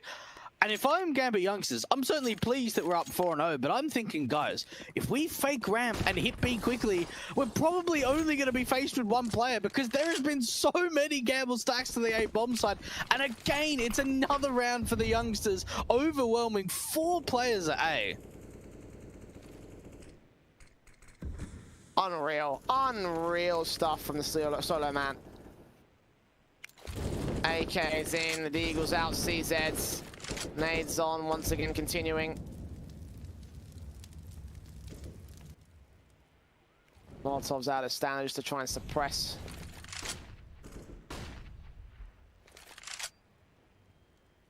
And again, Gambit with their default, so careful and quiet across most of their line. It takes some advanced faces, which do end up in chaos. Don't get away with a pick, but they don't also let themselves get picked apart either. Flames very aggressive with his deagle out towards Ali. This time around, it's actually a pretty heavy gamble stack at the B bomb site, but they're pushing. Axel should be able to deal with the aggression. Finds the first kill, not quite the second. And now for the CT side, they can continue the aggression, but not when Nafferty's there to deal with them. Yeah, talking about those 2 players on Ali. Spinks, edge of the smoke. Is he going to be seen? No. No. Supra didn't get enough info, so plant will be secured. Inters will look to try fake it once at least. The Eagles back on. Trying to do some sort of damage, but 3rd time lucky for the plant there. Wallbang with the Eagles. Not quite as plausible as it is with the AWP or an AK or an M4. But 4 versus 2 situation. And this is going to be a 5th for Gambit youngsters. Looking rock solid at the moment on this T side. And Tikitakan getting picked apart. Only 1 player goes down. Confident rounds back to back. Okay. Tikitakan might be a good opportunity to take a bit of a tactical at the moment. Spinks, a man that we highlighted a massive amount on Dust 2 being their leading fragger. Currently 0 kills on the scoreboard for him, Jay. 5-0. 5-0 for Gambit youngsters. And I can't say I'm too surprised. I don't think you can say you're surprised either, Dweg.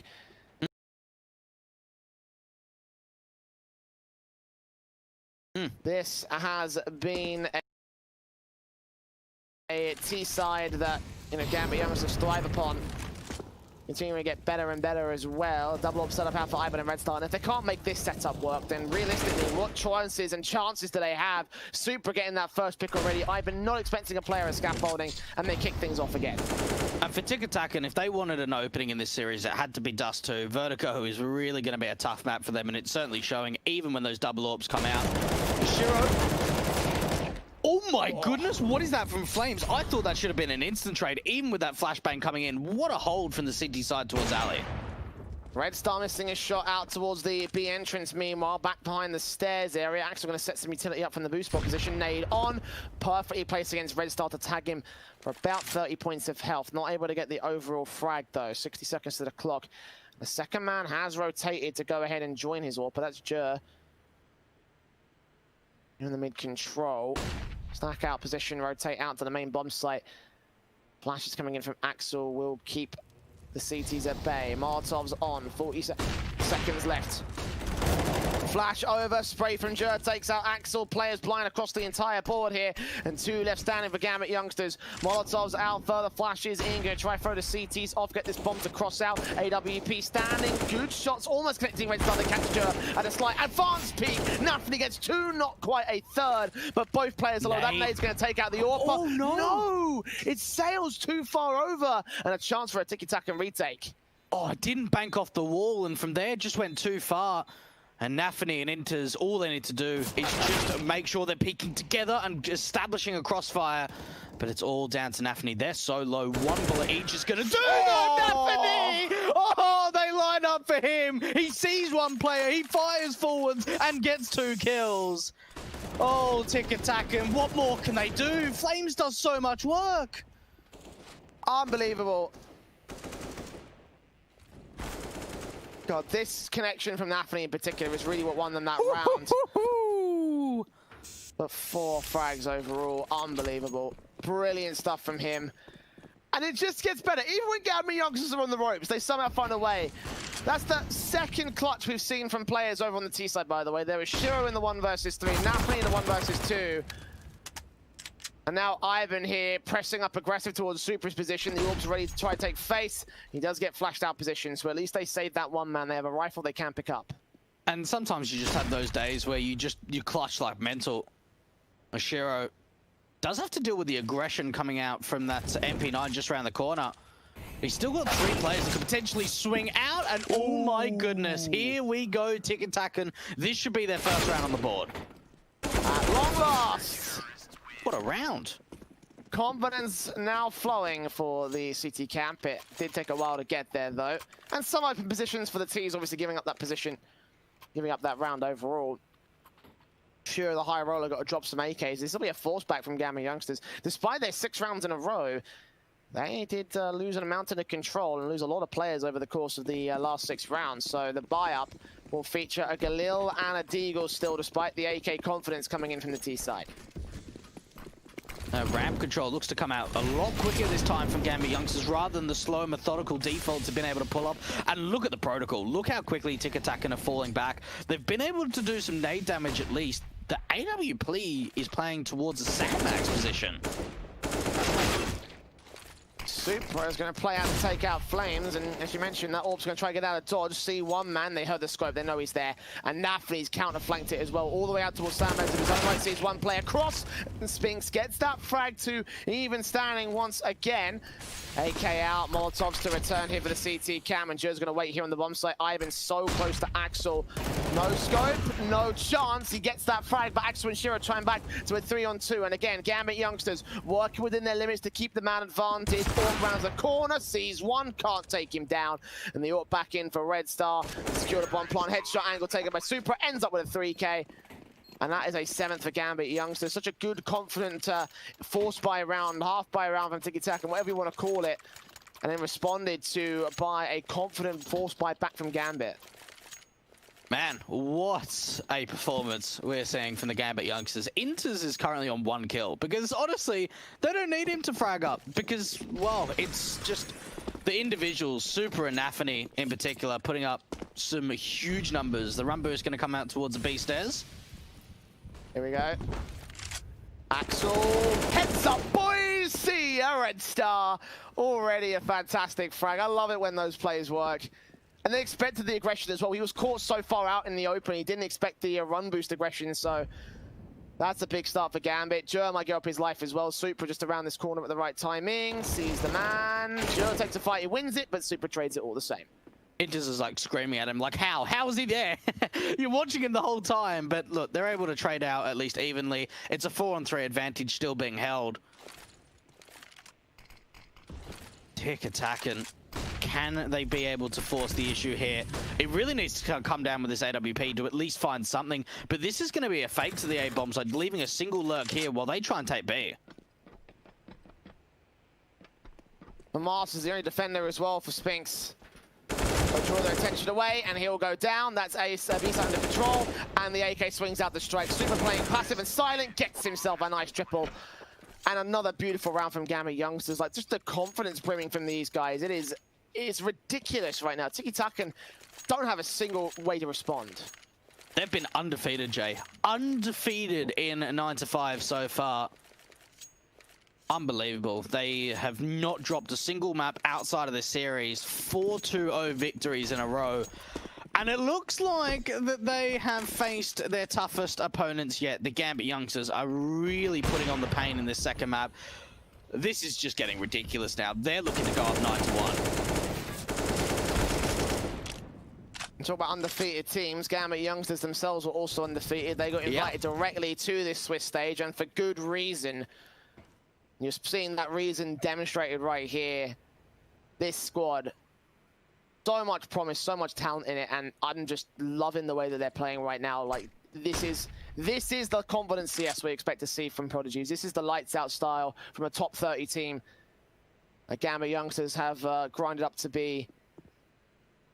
They found that first pick again here on Nafany. But Tikitakan in general, just force buys, half buys, ecos, upgrade pistols. There's not enough to work with here. And there's going to be another gamble stack to this A bomb site. I tell you what, the reads of Tikitakan have been unbelievable. Every time Gambit youngsters have taken ramp control, there is always a gamble stack here at A. And they're just waiting. They're waiting for some sort of over-aggression. Oh, Shiro, the timing on this. And Jewel, he's just around the corner. Easy kill. 5-on-3 situation, Flames next to face. Gets a good deagle shot on Nafany, dropping down a bomb. Second player out, Ibun gets himself a couple of picks. His man falls down. I think he got a TK in that one. But either way, backstab from Inters, as you see, tapping up Red Star. Ibun isolated, left alone. They can rotate that bomb back to the B bomb site. No, they can't actually. 20 seconds. Inters looking for his frag. He gets the man down. 9-1 for Gambit youngsters. And I think it speaks volumes that this T side have had to walk into the gamble stack every single round, and they've still been able to come out with a 9-1 lead. Like, it's beautiful. It's just so good right now for Gambit. Tikitakan just haven't really been able to play their own game. We saw 2 days ago they faced off against Illumina with the 2-0 victory and actually beat them 16-13 on this map against a side where Illumina put up some pretty decent results on this map in the Polish scene. Certainly not the case today. Even the Orcs out towards ramp are just being taken down every round, and well, there it is once again. Just the spray coming through. Ivan gets taken down immediately, and even Supra's pushed Ali. No one knows about this. Well, now Flames does, but he doesn't live to tell the tale. Joe will try to respond to the very... Oh my god! Oh, what is that? What is that? Supra gets 4! Oh, what do you say to that? They're not allowed to play their own game, as you mentioned, Dwayne, and I just... God damn, Supra! Absolute beast today, and like Tikitakan, like every single round is just going to be knocks to their confidence every single time. Yeah, it's been a really rough time for them, and I'll tell you what, that's insane. I don't know what made Super look behind him. There was no audio cue, there was no nothing. A gut feeling, something, I'm not sure, but let's have a look at this again. I just don't understand why he would look behind him.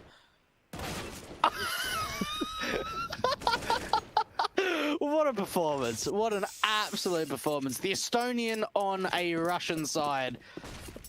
Man. That is a straight surprise moment, I swear. Yeah, it really is. It really is. I mean, he would have got the shock of his lifetime when he turned around. Absolutely. He still managed to deal with it. And credit to the man as well, like super utilizing a small gap in the smoke to allow that first pick to come through for him. A bit of a mistake there for Tikitakan. But this time, the aggression towards B actually works out for a frag, not a second, although they got close on Nafri. 4-on-4 situation. Gonna grab that AK, get it out of CT control. Nafri's contesting, though he can't aggress too further forward. However, one good shot will take him out. They have allowed Jer to spray through, or to make his ways up, but they sprayed out against the AK, gotten it off the building, so that way no CT can contest it. But this flank position could still work out if they can make their way out towards ladder room. Spinks contesting, good headshot on the bomb planter, flick back on this will do damage, but no second kill. Tikitakan, I mean, this is probably looking to be one of their best rounds yet. Now, those footsteps would have been heard. Oh my goodness, Jor. Oh, that's a bit of a surprise, and he's able to pick up an orb. This is so doable for Tikitakan. Oh, he couldn't get Nafani though. Close there. One bullet for the Deagle is all he needed. 2-on-2 situation. Gambit youngster's going to wrap back over to the B bomb site. They've got a massive Ivan to deal with, which actually is the best player for this context. 100 HP versus two very tagged up players. Automatic weapon in versus a Krieg and an AK. All you have to do is get the first spray off, and he's basically won it. He's going to get only the one frag. All left to Inters, one-on-one against Red Star. 19 HP with a Deagle and a Dream. Flash over to cover the entire bomb site. Will he be spotted? Second flash comes over. Inters peeks in, does not see him at the edge of smoke. Taps up to his general position. Fakes it once. Red Star makes his way in, and Inters still wins the frag. What do you have to do if you're Tikitakan to win a goddamn round? Oh, you can't. That's the straight answer. You absolutely can't. I cannot believe that that was still another round for Gambit youngsters. Oh my goodness. 21-3 for Supra, 15-6 for Nafani. And whoa, what a clutch in that last round. Everything pointed for Red Star being able to win that out. 11-1. What a shutdown. What a masterpiece on the T side from Gambit youngsters. Anyone at home, if you're like a relatively new team and you want to try and work on your vertigo, Gambit youngsters are like a really great team to try and watch and kind of work out what they do. Because even when running an A bomb site execution to a gamble stack, they're still winning out. And it comes down to the crossfires, the utility, the timing. Everything is just on point today for Gambit youngsters. And they have taken control of the pacing of this game. Disallowed any chance for Tikitakan to do anything with their control. Nades, Molotovs in from Red Star. Burning to 39 HP out in the opening against the AWP. Flick gonna get missed out, so Red Star catches one good pick, but now tagged up through the wall. Inners and Super come up playing straight to a 3-on-3 situation. Backstab from Nafi though. Gonna sandwich in the CT forces to the B bomb site. Got Red Star left alone. And Nafi ends with 3 kills. Do you know what? Here's the thing, right? I would say, yeah, Gambit youngsters watch this team and see how they play T-side to work on Vertigo, but just the way that they're playing right now, lights out firepower, not missing a shot, not missing a beat. That's so hard to replicate. So, like, I'm not sure if that's advisable for the average player, just because these guys are looking like a solid squad. And then Nafi does that, undermining everything I just said. Yeah, no, their aim is on point. They are looking incredibly sharp today, and oh god, all the mistakes are coming through now. But look, 12-1 up. They're really proving themselves exactly why they're a top 30 team in the world, and they'll be wanting to push even further ahead. Gambit youngsters, man, what a performance. And they're 4 rounds away from going 3-0 up in the Swiss stage and, well, going straight into the playoffs. And with a performance like this, it'll be well earned. Gambit youngsters. Such a good spot at the moment here. AKs, Kriegs, AWP out against the force back from Tikitakan on round 14. 1 SMG, 3 for Masters, and an M4 to work with. Like, the Gambit youngsters have such a firepower differential that you can already write this round off for most players. And certainly for Tikitakan, I wouldn't be too shell-shocked if they lost this. Default back out to this A bomb site. And even looking at the buy, it's not the strongest. They've only got a single M4 in the playing field. It's backed up. and buy FAMAs and an MP9. They do a really great job of baiting in CTs to over-aggress, and that's what they're trying to do at this A bomb site, seeing if they can just get a single member. Oh, no! Well, they baited him to go off the map. Are you actually for real? Why are you making mistakes like that? At least his teammates have the backup. At least the bomb can cross to the site. One player seen. AK out in a 4 versus 3. Red Star going to join Flames, try to spray back against them, do some damage. Popping through the smoke, Flames goes down. Red Star next to face, flashed out, completely blind. Simply from Ivan gets Axel at least. 3 on 2. Flashbang, all good timing, and the CT's maintaining control. So at least they recover from that embarrassing moment, but that doesn't change the fact that Jura's probably going to get on the replay here because, man, that was a mistake. That was a seriously big mistake. Yeah, look, there's certainly some angles at that A bomb site where you try and like work on the edge of the railings and you just go a little bit too far and, well, sometimes you could fall off the map. Oh, of course, here it is. Yeah, he's trying to get to the edge. Yeah, that sucks. That really does suck. The look on his face right now is just like, yeah, I've made grave mistakes. That's good. I like that. Oh, I love that. Oh dear. Orc for Shiro and Jur's already taken damage. They've seen the man out towards the sandbags. Flash over from Super as well to try and blind him off. Puts the smoke up. It's crossing out to open. He's a dead man. He certainly is. He tried to get one of his teammates to flash him into at least trying to escape some cover back to the A bomb site, but it wasn't enough. Major even down to just 18 points of health. And again, just overextensions just being read from Gambit youngsters. They're going to go up what's looking to be 13-2 in this first half. What an absolute lights-out performance. Flames and George going to do the best that they can to hold on to this, but this round is looking like it's done. From the word go. Yeah. From the word go, it's been Gambit youngsters, and very few times it has been Tikitakan. Oh, man, like... At this point, you're thinking to yourself, like, how do you come back from this? How do you turn this kind of a match to your favor? And yet, you have got the T side coming up in the next one. Yes, you have got a half that is technically your favorite half, and technically everyone's favorite half, but just the deficit is so massive. Gambit youngsters are 3 away from victory as we go to the pistol round. And they win that pistol, you've got to imagine the conversion should be enough.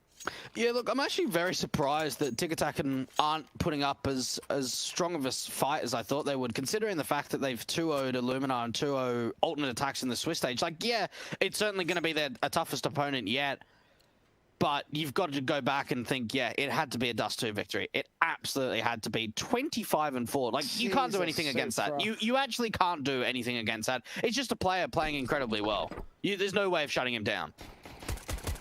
Inters will take contact here to the B-bomb site. Tap-ups, damage done towards him. It's Axel facing around the corner. Had a bit of a quiet couple of series, and he will go down here. Bomb plant for Ivan, 5 versus 3. Walks around the corner, Nathan gets himself a frag. Spinks chimes back in 4 on 2. Finally, more coming out from Tikitakan, but Shiro and Supra are the 2 players left. The standout players so far in this series. Taps up, headshots gained. Red Star on 43. Supra in the backline gets dealt with. Oh, good shot from Shiro with the flick, and damage done to Red Star and Ivan. Looking around the corner here, no kit on him. He knows one player is particularly low. Flashbang faced against. Makes his way up to the bomb site, taps it once, going to try and force Ivan to peek, back turn to the man, sees Red Star on the stack position, and Ivan swings out the right moment to get the frag. Get the round for Tikitakan at long last, a 3rd on their board. But can they convert? We've seen Gambit youngster force buys, and we've seen how well they work. I'm not sure if you want to be doing that, Ivan. You're down 3-13. Like, a bit of BM coming through, but... BM only works when you're winning. Yeah. Because that's the thing, is that this force back from Gambit youngsters can look very deadly indeed. There is a very light utility, just AKs, and they're going to rush B. Here we go. Train it out. Axel, there's his first. Damage done to the next man as Shiro steps up to the plate. Deagle on a very awkward headshot angle. We'll see him crossing out. So much damage, drops that bomb. Molotov forces him out, but Deagle's still standing here to do so much from Inters. He can't get it done today. 3 on 2 situation. The bomb plant yet to come through. The scout comes up. A nade on site could do damage, but will not be able to get a frag back. It's all the Supra now. 1-on-2. Perfectly placed for Jure. This scout could take a player out. If he can get Red Star as well, just for a headshot, that would be a great way in, but Red Star rounds the corner alongside Jure getting the frag. And that will be a 4th there for Tikitakan. Okay, a chance available now for the T side. It certainly is, and build up a bit of confidence, build up the money line, play with a bit of freedom. Play like you've got nothing to lose because, well, being down 4-13 is a situation that no one wants to be in. Nade stack coming out for the Gambit youngsters side, but what is just an eco round? And these MAC-10s can certainly see if they can farm up the money. Again, some fast aggression out towards the B stairs. The nade damage onto Spinks, that actually takes him down with the 3rd nade. One frag to the CTs, rest of the stack comes in with the 3 players that are out here. Flashes over, MAC-10s, Molotovs set ready to move closer. Swing out from 1, 2, and 3, and they all go down nice and easy. And there you go. This will be a bomb plant. This will be a 5th for Tikitakan. The question is, will it be continuing into the rifles? This is where Gambit youngsters have done the most. This is where they can win the whole map up, especially when it comes to resetting Tikitakan. Yes, they lost the pistol. Yes, they lost the conversions. But that's only 3 rounds out of the 11 they needed. And Nathany is dealt with by Red Star. I think he wanted to go for that knife kill, but in the end, as he turned around, the headshot's got to come through. And now the real round begins here for Gambit youngsters. The real stuff. And Tikitakan need to be able to continue this momentum going forward. Even Flames is not going to upgrade that MAC-10 to an AK. Trying to play the long game rather than wasting any economy that's unnecessary. Shiro with this orb, M4s across the board. Fast aggression, very quick for these last few rounds coming out from the Tikitakan side. Nades up on Spinks and Flames. Big shot missed for Shiro. He goes down. M4 out for Inters. Also going to get overwhelmed. They've got Axel still here with the stairs area. It takes down 1, no more than that. 2-on-2 trades as Nathany also gets involved. And bomb plant is secured on default. And Tikitakan are looking much better here in the second half than they did over on the first. Nade up. That one lands a bit too far out position. And now Red Star knows there's a player on that stack area. Flashbang coming in, evaded by Red Star. Is Nathany going to check this corner? Is anyone going to check this corner? No, they won't. He'll swing. He'll take a frag. Super left with aggression coming his way. They're going to try to force him even further out the bomb site. Time even they go down. And Iron will swing and get his kill. So there we go. A start for Tikitakan. Now things are starting to look good. Yeah, no, they really are. This is sheer aggression coming out from Tikitakan, and they're actually finding some really great openings. They're getting some really great trade frags. That information from the player pushed up so aggressively at Red Star, here's both players around that CT spawn position, so at least calls off the information that they don't need to look towards the B stairs for any kind of a flank play. Another eco coming out for the Gambit youngsters, the HE stack again, and they're doing a lot of utility damage, but not finding rounds at the moment in this second half. Doesn't be the case of so far how well they've played in the Gambit youngsters squad. 4-on-2 as they did find that one pick in the mid position. The Eagles out, Supra left alone. Okay, now this is starting to look a competitive affair here from the T side. 7 looks to go to the Tikitakan board. One good deagle here for Supra, gets at least another exit frag, falls back even further, get even more, but he's not ready for Red Star. Coming in from the back of the A bomb site, gets his headshot. 3 players standing here for the T's.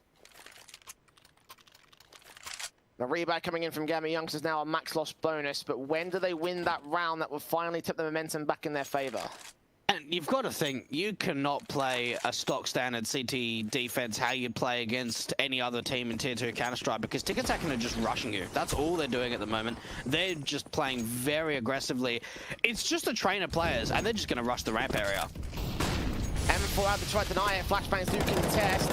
And Nathany trying to catch off Flames, but he's not on the right position. Steering with his footsteps right close towards him. The spray's awkward.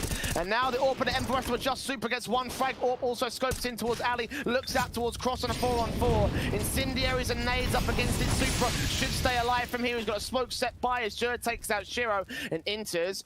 Looking towards Cross. Sees a gap he can work with, but no one peeks towards it. Nades up. Red Star seeing Cross in. and a 4-on-3 situation. And you're right about these rushes. They have been so thick and fast from Tikitakan. Gambit youngsters can't predict the positioning. They can't predict the players. Now, are they saving from here? I think they're going to fall out. I think they're going to save their rifles. Yeah, no, they're out of there. Wow, this is actually a really strong performance from Tikitakan in the second half. And you got to think for Gambit youngsters, this is frustrating to get rushed every single round on their CT side. Okay.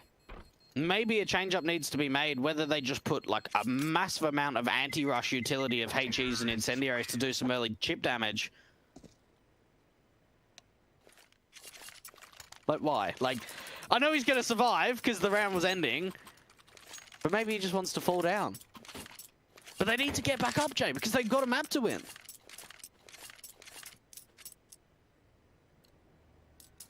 And they're in a pretty good spot to win this map. This was a 13-2. It's now 13-8.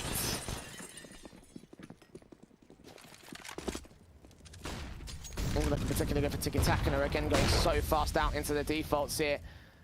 Ivan is tagged up initially by the nades, and the slower defaults from Tikitakan finally come through. So a little bit of order and pace restored to the server, thanks only in part to Tikitakan, who's getting bored of rushing into a bomb site. Duo still played pretty aggressively out towards his A position. They've stacked a majority of players here towards the mid and A site. But no one's showing their face as of right now here for Tikitakan. Not yet. I'm trying to see if they can sell a bit of an A fake and maybe try and commit that bomb over the B bomb zone. Jewel gets a great opening, making it 2. This T side is looking very, very ferocious at the moment. Gambit youngsters, now they do have 2 players at B to at least trying to defend this split. M4's locked. Loaded to go. AK's moving in. Axel's going to wait. They do damage. Do they know about that dink? They do know now. Axel will get overwhelmed. Inters comes up with one good pick. Turns around against Spinks. Can't get his double up. And that is frustrating as anything. The nade onto the wrong position at the wrong time. Spinks will take a nice double. And now it's starting to get scary for Gambit youngsters. 9 to the board of Tikitakan. And Jewel looking for these faces and these frags. Nice and efficient against Nafany and co. A lovely T-side, absolutely fantastic. It's great to see the T-side being strong from both sides, both teams. And you've got to look at your main players on Gambit youngsters. The Super and Shiro, maybe if you chime Axel into the mix, just to have a big round, because that's what they need. They need to stop this momentum. Even with an eco coming out, this should be double digits now up for the Tikitakan side. And again, fast tactics, just straight away trying to go into this A-bomb site. And Nafany down, Deagle set for Shiro. Super hit. Molotov's going to siphon these players off from each other. Hope they can find an aggressive face. Big shot missed by the orb, but the AK coming in from the backside, and Flames gets them both while burning in the Flames to 68 points of HP. Inters comes up with a Deagle shot, can't quite land a second. Axel left there with a dink down. They're going for knife picks. Are you serious? Tikitakan have found a new level of confidence. Even to the point where Red Star's angry that his knife was denied. Oh my goodness. Okay. Oh, we spoke about the T side of Tikitakan on Dust 2. I think we should be talking about the T side of Tikitakan on Vertigo. A monster amount of rounds in a row. 7 in... No, it's got to be 8 in a row for Tikitakan. They only put 2 rounds up in that first half. And it's just rushes. It is just rushes over and over again. They're going to try and go fast in for the mid to B split. Flames out, stack, smoke comes in here too late, and Flames gets a dropping headshot. Ivan chimes in with the AWP, M4 responding of Nafany. 2K to his name, a 3-on-3 situation is what he's bought, but they have conceded the B bomb site. How do Gambit youngsters approach this retake now? Oh, this is going to be tough. They need to certainly get that utility and try and see if they can force any of the CTs, or any of the Ts, I should say, into the open. See if they can force them to get aggressive. Speaks down at just 1 point of health. A single bullet will take him down, but they're just wasting time at the moment for the Ts. Hiding behind smokes, Molotov forcing them out, trying to look for blind shots there. Comes Super with a frag. Got Red Star next to face up, looking for another good spray. Backing, whiffs it all. Diffuse got to get stuck now with the smoke. Orp now for Spinks. If he connects on the diffuser, he'll get Super for 1. Look, back in, but Nafany rounds that corner, gets the kill. Hang on. No kit! Are no serious? Nafany can't get the bomb in time! I can't believe it! The time stalling works! Tikitakan lose all their players, but they keep the streak alive. He didn't have a kit. Nafany had a kit, sure I didn't. Oh my goodness. Miscommunication on who gets on the bomb. Oh, that was their best chance yet. That's probably one of the best rounds we've seen from Gambit youngsters on this CT side. How devastating is that? They take everyone down. Oh. If the kit player of Nafany would have gotten that bomb straight away, that would have been an instant round victory. I can't believe what we're seeing after such confidence from Gambit youngsters. And look, another rush to come through. When are they going to counter this? When are Gambit youngsters going to find the formula they need? Well, it looks like it might be this round as Shiro finally chimes up with the orb, dropping that bomb. Axel stays alive, and Shiro's orb comes alive. 1 HP for Ivan. And at long last, Gambit youngsters will secure their 14th, their first of the CT board, after a monstrous comeback from the T side. This is the puggiest style I think I've seen in months. Like, it has been a really long time since I've seen a team really pug it out. As what Tikitakan are doing at the moment, they are just rushing. That is all that they're doing on the T side. And they're going to do it again. Fast out through mid every single time. Shiro's got to be the man to step up. He did so in the last round, and they've given themselves 14. They're getting closer and closer to 16, but the thing is, Jay, if Tikitakan continue this performance, they could even get closer to 14. Jur catching off Shiro, had no idea there was a gap in that smoke. Make their way up to the A bomb site. Got CTC, they're trying to defend against it. Flashbangs away. Nafany will take face away and still keep his eyes on Ali. The Molotov will force him forward. Ivan has taken damage. Red Star knows that this player is close. Does he know how close those Sphinx? Trying to spray through, get that headshot eventually, completely blind.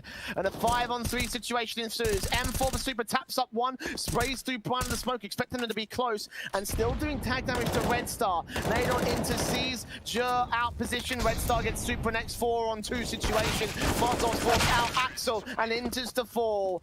And Tikitakan respond to Gambit youngsters round victory with one back of their own.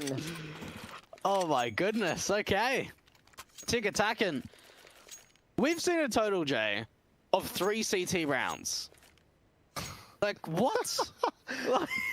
It's just ridiculous. It's absolutely ridiculous. Gambit youngsters going to be the ones that only score 1 CT round, and that loses them the entire map. I hope not. I really hope not.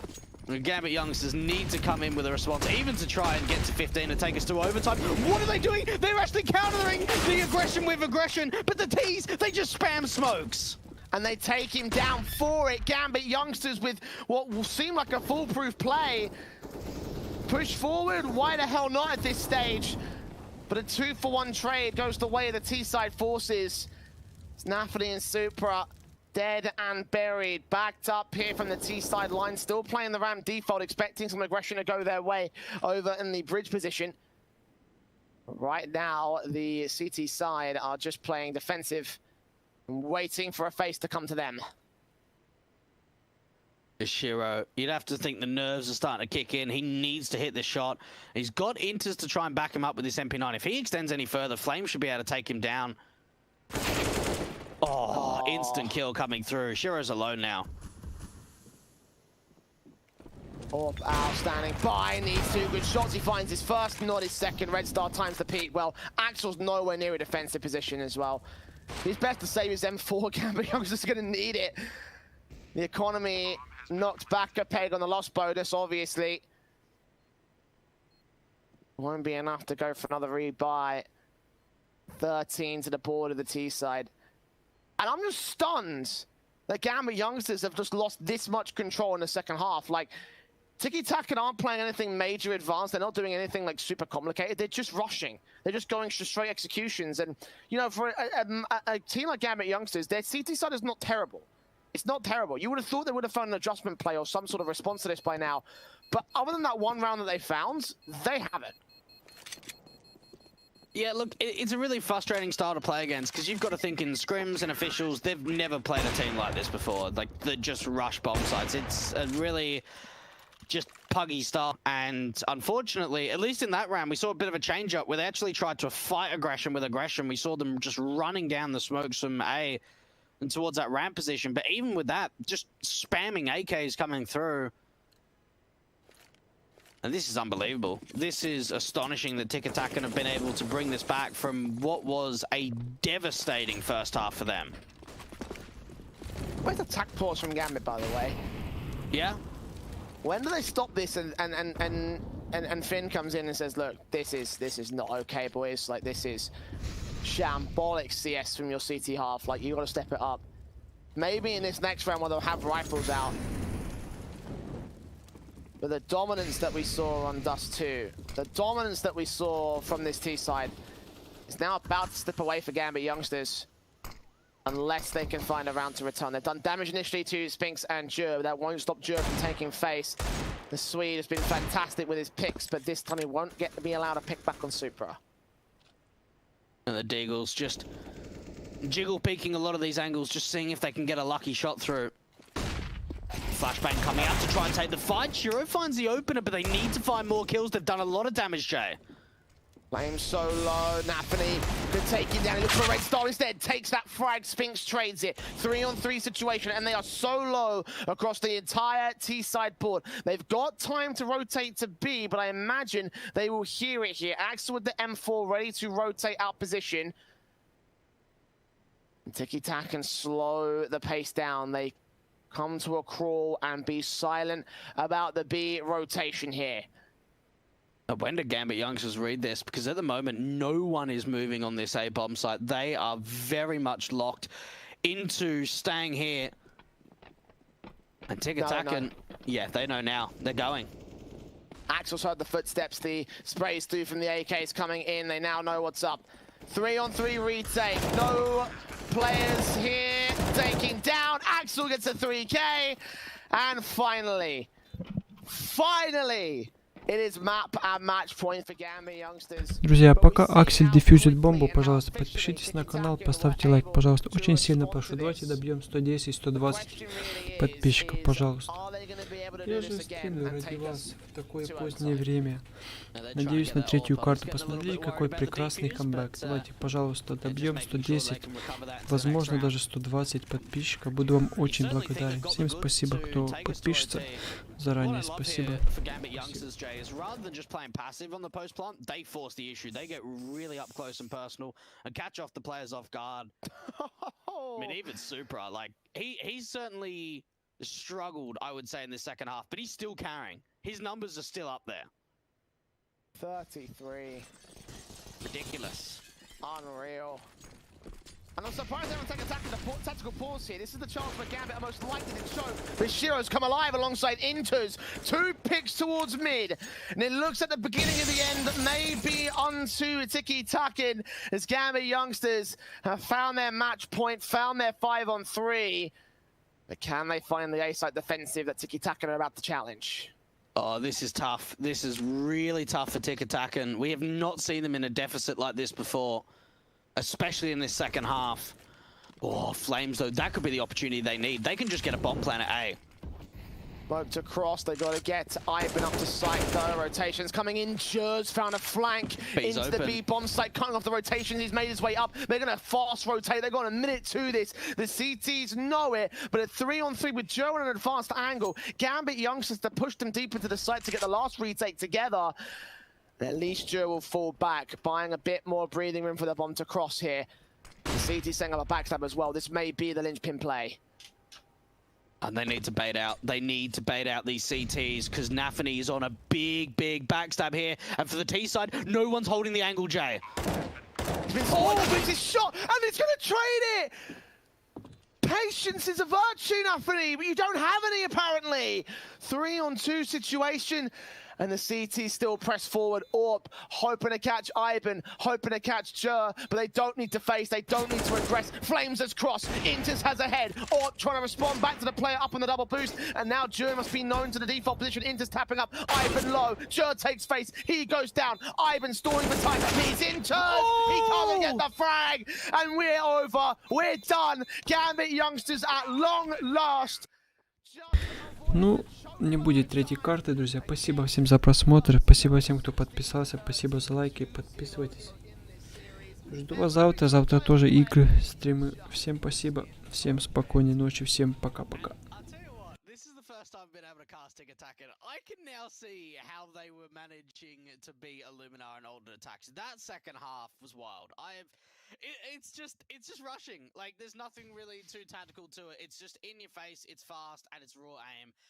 And for Gambit youngsters, they were so close to going to map 3. They were so damn close after a 13-2 first half. Wow, they got there in the end, Jay, but that was certainly a struggle coming out from the Russians. It was, man. Like, I did not expect the CT side to go that badly, honestly. Like, I didn't expect to see it go that far. And here we are with a really good spot overall, and an opportunity now, obviously, for the Gambit youngsters to press forward and look towards their playoff position, because they will be joining Simon, who made their win earlier today in the 3-0 camp. We've had to say goodbye to Navi Jr. and Illuminar, who were eliminated in the last place positions over the course of the Swiss stage. Surprised to see Illuminar down there, Dwayne, unfortunately. Yeah, look, it is a little bit surprising. Olden attacks and Crazy, very surprised to see them down into that 1-2 position. And, you know, you've got some teams in that 2-1 bracket where really most people wouldn't expect them. Tikitakan and Big Academy in particular, even for Level Up, they're not quite into that 2-1, and they're in the 1-2 bracket. But I certainly would have maybe put them up into to 2-1. So a little bit interesting to sort of see how this Swiss stage has come out. But it's the two CIS teams that have been able to advance into the playoffs, Jay. Indeed. Tomorrow it's going to be all promotion and elimination matches. You can see the teams right there. We're going to have 2-1s and 1-2 matches. Of course, all of those will be played out tomorrow. Of course, you can see the matches that will be there on the screen. Crazy versus Level Up and Excellency versus Alternate Attacks at 9 a.m. CEST. We've got S Gaming, or SG Pro, as some people may know them as, and Selector taking each other on alongside Big versus Isaac Balls at 12 o'clock midday CEST. And Tikitakan taking on Aves for their second chance to qualify alongside LDLC versus Gamer Legion over at 3 o'clock CEST. So, Dwayne, which of those matches are standing out to you? Certainly the Crazy Level Up game. I'd watch that one at 9. Then Big Academy and Azarko Boars at midday. And for the last one, you know what? I kind of want to watch Tikitakan again. So I'd go Tikitakan Aves, because after this matchup, I kind of want to see what they're able to achieve against some other teams in this competition. Honestly, for me, both of those matches are going to be quite fun there in the 2-1s. So I'm Yeah, kind no, of that is excited to true. see. I'm kind of excited Yeah. to see Gamer Legion LDLC. That seems like a really fun matchup. But of course, that's all coming tomorrow. Of course, you see the chimes on the screen. Some matches do overlap, as they have done over the course of the last few days, and that's all, of course, because we're doing stuff on the B stream at twitch.tv/Teb